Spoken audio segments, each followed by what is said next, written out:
morning. This is Dr. Masood Reddy, PBR WITS Kavali. This video for second BTech first sem Triple E students. Subject is Basic Electrical Circuits. Unit 1 contains electrical circuits and magnetic circuits. But already I covered in 3 videos electrical circuits completely. And this video will discuss about only magnetic circuits. So what are the topics?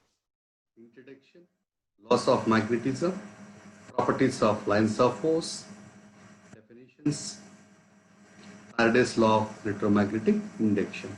These topics will cover. First we start with the introduction about magnet. What is a magnet? Magnet is a piece which contains two polarities, north and south pole. There are two poles are there, north and south, which have a property or which possess a property attracting nature of either iron metals or iron pieces or some other metals. So it's the basic property of a magnet. So this is about the magnet. In nature, there are two types of magnets are there. Number one is permanent magnet. So this is a permanent magnet which contain north and south pole, but which possess a fixed magnitude of lines of force or fixed magnetic flux, therefore fixed magnetism, having this type of permanent magnet. Meaning that if this magnet have 10 flux, always which possess the 10 flux only. You change 20 flux permanent magnet you taken, which always having the 20 magnetic flux. Meaning that we cannot reduce or we cannot increase the magnetism of this type of magnet. Such a type of magnets are called as permanent magnet. But these permanent magnets are useful for only small toys, whereas small electric DC motors where we use it for a small speed applications. Then the second type of magnet is electromagnet. What is this electromagnet? We take a one metal, one piece, and we wound the winding with the help of a copper wire and give the battery supply and use the switch. If you close the switch, with the help of battery, the current will flow through this closed path, then immediately magnetic flux are produced, then this metal become as a magnet metal. If you open the switch, immediately there is no current starts from the battery, no current flow through this metal. So this metal doesn't possess any magnetism, demagnetizes. Meaning that when you give the electrical supply, then which magnetize, when remove the electrical supply, which does not possess any magnetism property. Such a type of magnets are called as electromagnets. But more advantages are there in electromagnets. Why? Because we can increase or decrease magnetism by controlling current flow through it.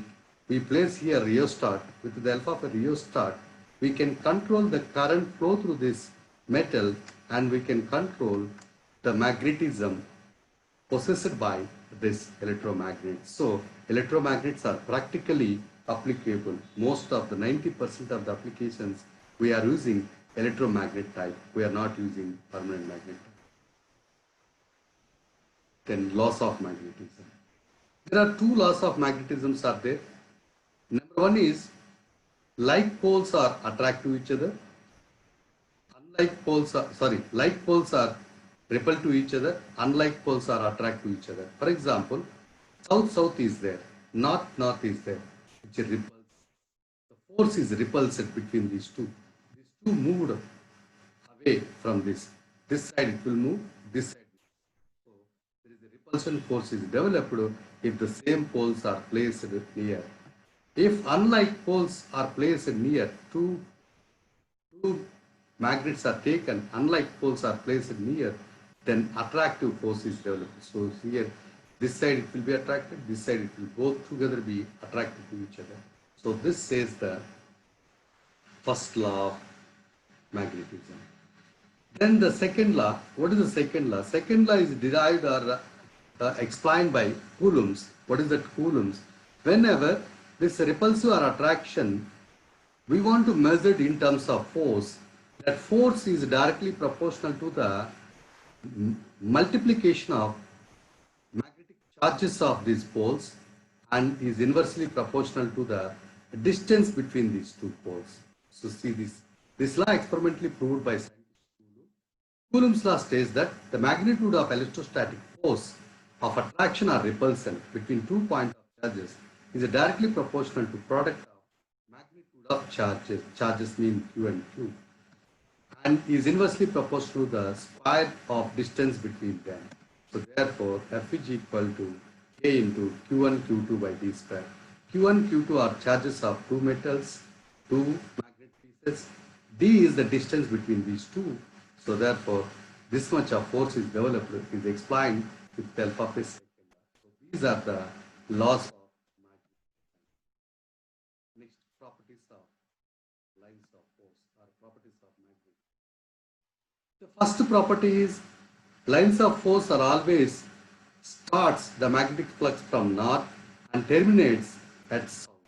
That is nothing but originating on N pole and terminating on S pole external to the magnet. So the way already see here how it goes on direction. The second law, each line form a closed loop. You see closed loop, and I will come back to this here in this, and again we'll go ahead as a in this direction, in this direction. So is in this direction, is in this direction. Next, the third property is lines of force never intersected to each other. See this, how many lines are there? No one of the line is intersected to each other. Then the lines of force always try to contact in length, meaning that how much of, what is the length of this magnet, within that length of magnet only, the lines of force are always available. Then the lines of force which are parallel to each other and traveling in the same direction. See that this line, this line, this line, this line, all are in same direction, but repel to each other in opposite. So here you go in this direction, you go in this direction. So it is in this direction, it is in this direction. So like this.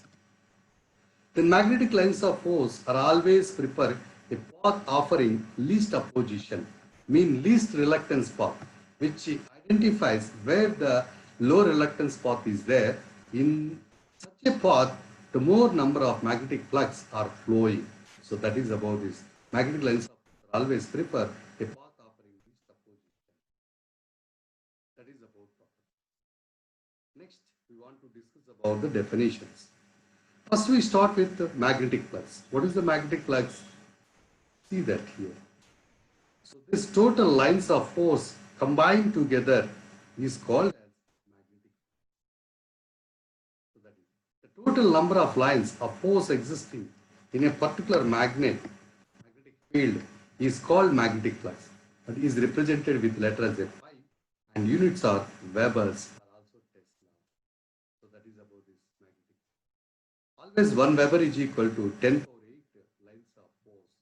So we want to measure this 1 Weber, 10 power 8 lines of force combined together, it should be equal to 1 Weber. So this is how we are getting this magnetic flux. Then we will come back to the magnetic flux density. What is the flux density? The total number of magnetic flux per unit cross-section area is called as flux density. For example, we consider this.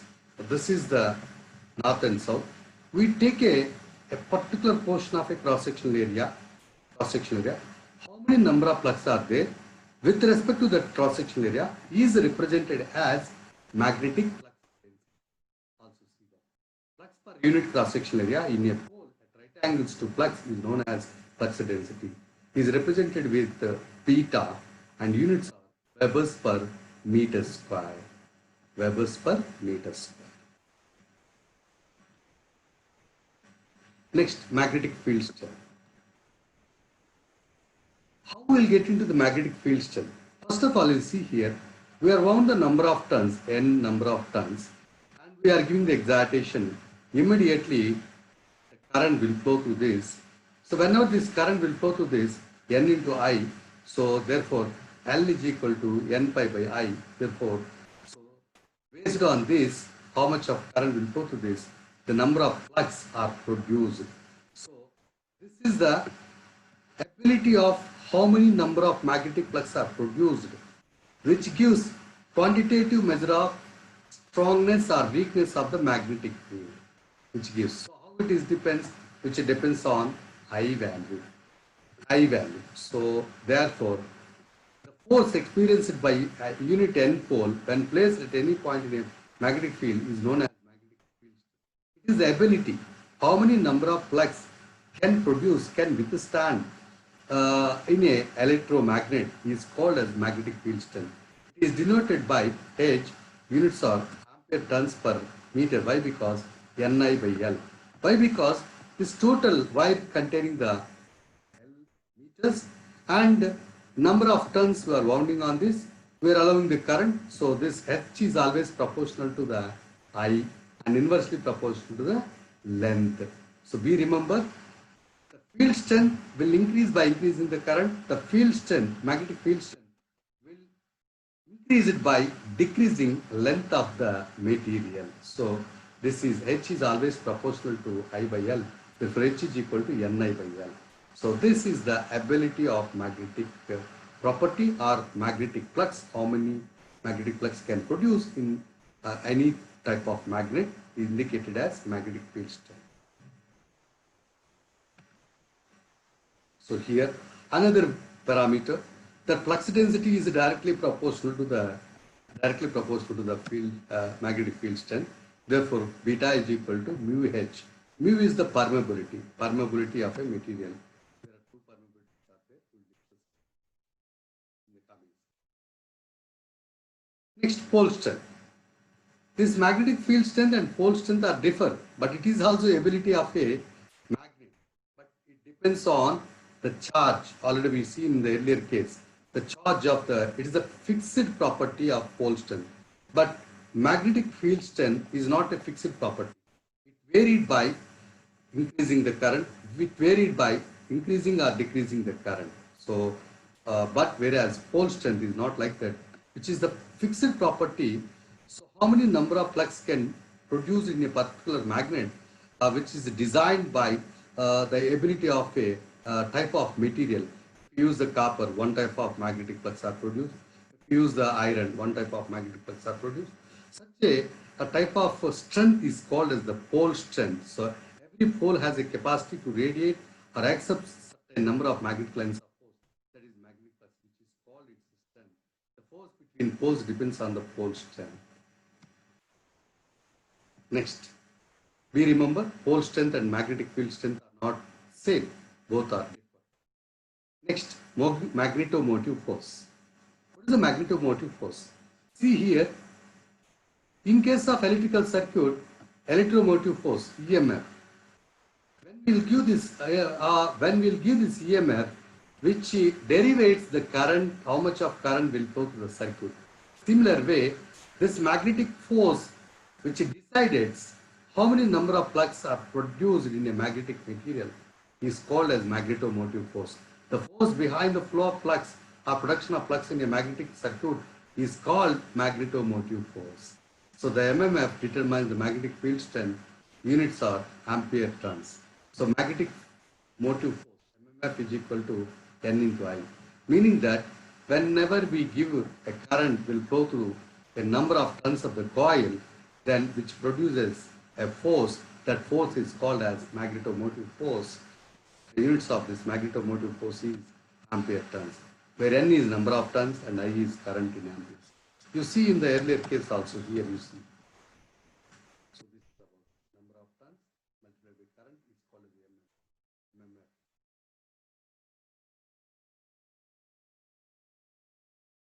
Next, reluctance. What is the reluctance? In case of electrical circuit, resistance which opposes the flow of electric current.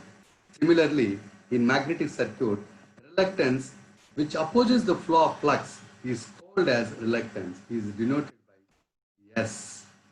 is directly proportional to the length of magnetic circuit while inversely proportional to the cross-sectional area. If length increases, reluctance increases. Cross-sectional area increases, reluctance decreases. So therefore, reluctance is equal to mmf by flux, another formula. So in case of this, resistance is equal to V by I in case of electrical circuit. The flux is equivalent parameter in case of electrical circuit is current. MMF equivalent parameter is EMF. Reluctance equivalent parameter is resistance. Therefore, S is equal to mmf by 5, Ni by 5. Also, S is proportional to L, inversely proportional to cross-section. Therefore, S is equal to KL to L by A. K is equal to 1 by mu, constant 1 by mu. So, therefore, S is equal to 1 by mu naught mu r A. So, here L by mu naught mu r A, ampere turns per Weber. So, units of this reluctance is ampere turns per Weber. So, every magnetic material should possess a sort of reluctance. Next, permeance. In case of electrical circuit, conductance. What is the conductance? Which allows the flow of electric current is the property of conductance. Similarly, permeance being which allows the magnetic flux through it, which flows magnetic flux through it, is called as permeance. It is represented with letter as rho, and units are Webers per ampere turn. So permeance is equal to reciprocal of reluctance mu A by N.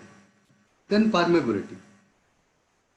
Here, the magnetic field strength not only depends on flux density and as well as magnetic flux as well as MMF and also length, which also depends another parameter is called as nature. Where we place this magnetic material, whether in oil or in air or in water, where we place it. Depends on that also, magnetic field strength varies. Such a parameter is called as the permeability. The property of magnetic material is called as permeability, are of two types, absolute permeability and relative permeability. Absolute permeability is the fixed value is at zero temperature. So is nothing but 4 pi into 10 power minus 7 henries per meter. Whereas relative permeability varies, depends on the type of material. If you use air, relative permeability is equal to 1. If you use oil, something. If you use water, something, like this will go as this. Relative permeability varies. Then we'll come back to the Faraday's law of electromagnetic induction. See here, this figure represents mostly principle of Faraday's law. So this is the south pole, this is the north pole. So there are two magnets are there. In between these two magnets, one conductor is there. This conductor is rotating in nature, in this direction, rotating in nature. And this conductor output, two terminals are connected to the galvanometer. This galvanometer shows whether which produces EMF or not, which it deflects, which produces EMF, which it does not deflect, which it does not produce EMF. So we remember here there are two laws are there. Faraday's first law. Whenever a conductor is moved in between magnetic field in the direction as shown in the above figure, therefore the galvanometer shows deflection, indicates that flow of current through the coil. So whenever this conductor is moving in this direction 360 degrees, first parallel, first perpendicular, next parallel, again perpendicular reverse, again parallel, and again come back 360 degrees, first 0 degrees, 90 degrees, 180 degrees, 270 degrees and 360 degrees. Like this it will be rotated whenever a conductor is moved. So in between magnetic field, so then only an EMF will be produced. Such a definition says greater is deflection if conductor is moved quickly in magnetic field. If this moment is more, the galvanometer deflection source also more, meaning that more induced EMF is developed. If the deflection is less, then the galvanometer deflection source less, the induced EMF is less. To satisfy Faraday's law, which needs three parameters. Those are conductor, magnetic flux, and relative motion. Here we remember, if the conductor is rotating, magnetic flux are fixed. If the conductor is fixed, magnetic flux are rotating. So either one of magnetic flux or conductor should rotate, other should be maintained as a constant, is called as relative motion. So to satisfy Faraday's law, these three are very important parameters. Number one is the conductor, number two is the magnetic flux, number three is the relative motion. Now we go to this first law, Faraday's first law.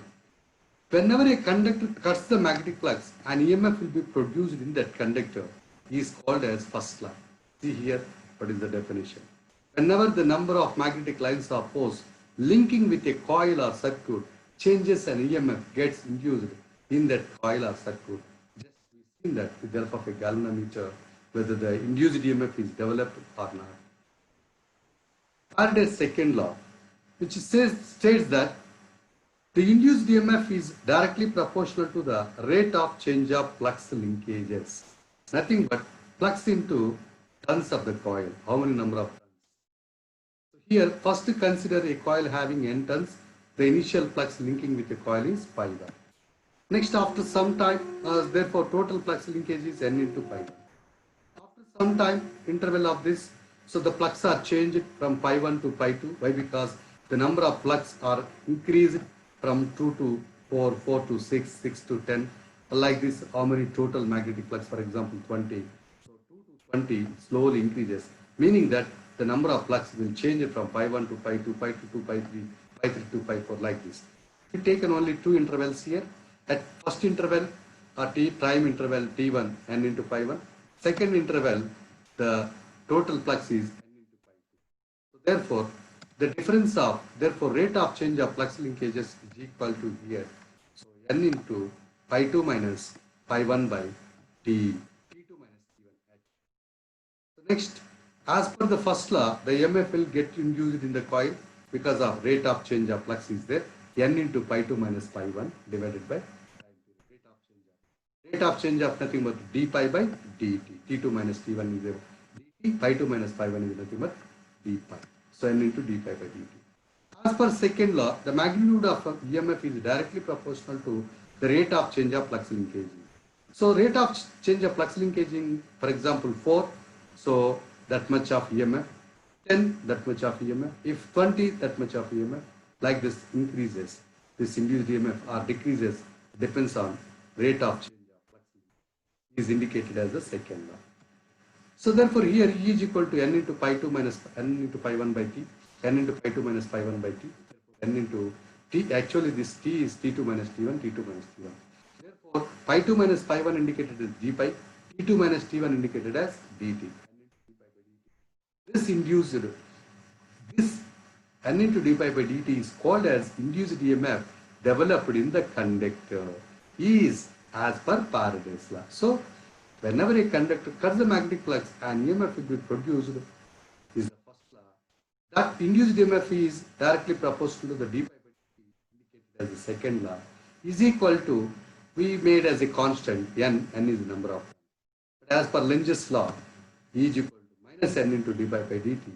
Why this we use this Lentz's law? Whenever this, as per Faraday's law, the generator connected to the load, the current flows through the load, which opposes the cause, which opposes the induced EMF developed by this conductor. So we always, that opposition we cannot show directly, that opposition can show with the help of putting negative sign. So E is equal to minus n into d pi by dt is as per Lentz's. Thank you one and all. Stay at home, stay safe.